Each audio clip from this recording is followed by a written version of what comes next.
আল্লাহ তাআলা কিয়ামতের কঠিন ময়দানে, যেদিন স্বামী স্ত্রীকে চিনবে না, স্ত্রী স্বামীকে দেখে পালিয়ে যাবে, বন্ধু বন্ধুরে চিনবে না, পীর সাহেব মুরিদরে চিনবে না, মুরিদ পীর সাহেবরে চিনবে না, দলের কর্মী তার নেতারে চিনবে না, নেতা তার কর্মীরে চিনবে না, বন্ধু বন্ধুরে দেখে পালাবে। এই কঠিন মুহূর্তে সূর্যটা মাথার কাছে চলে আসবে, জমিনটা তামার জমিন হবে, আজকের জমিনের মতো নয়। মানুষ ঘর্মাক্ত, ক্লান্ত, শ্রান্ত মাথার মগজগুলো কানের ছিদ্র আর নাকের ছিদ্র দিয়ে বেয়ে বেয়ে পড়বে। বিশ্বনবী ফরমান, কিয়ামতের ওই কঠিন ময়দানে 7 শ্রেণীর ব্যক্তিকে রব্বুল আলামিন তার আরশের নিচে ছায়া দিবেন। তার মধ্যে প্রথম শ্রেণীর ব্যক্তি হলো ইমামুন আদিল। ইমামুন আদিল, ন্যায়পরায়ণ শাসক, যে ইনসাফের সাথে বিচার করে, যে জাস্টিস সমাজে সার্ভ করে, যে সুশাসন নিশ্চিত করে, ওই ইমামুন আদিল। আদিল শব্দটা বুঝছেন না? ইন্নাল্লাহা ইয়া'মুরু বিল আদল, পাইছেন? আদিল। 7 শ্রেণীর ব্যক্তিকে আল্লাহ তাআলা সুশীতল আরশের নিচে ছায়া দিবেন, যেদিন তার দেয়া ছায়া ছাড়া কোনো ছায়া থাকবে না। এর প্রথম হচ্ছে ইমামুন আদিল, ন্যায়পরায়ণ শাসক। চিল্লায় বলেন সুবহানাল্লাহ।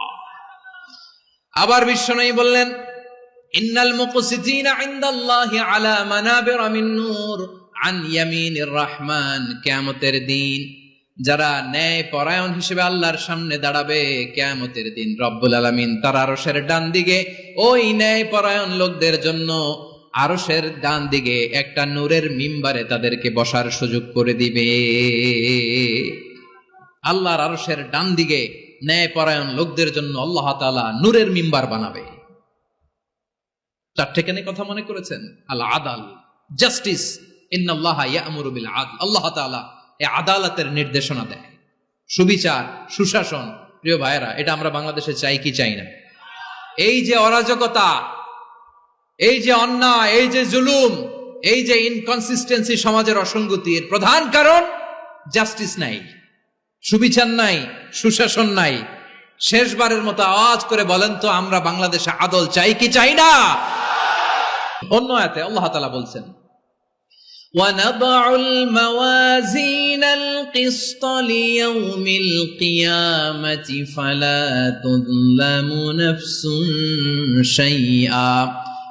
আমি কিয়ামতের দিন ন্যায়পরায়ণতার মানদণ্ড স্থাপন করব, যেটাকে আমরা মিজানের পাল্লা বলি। আল্লাহ বলেন, ন্যায় বিচারের মানদণ্ড কিয়ামতের ময়দানে আমি আল্লাহ স্থাপন করব।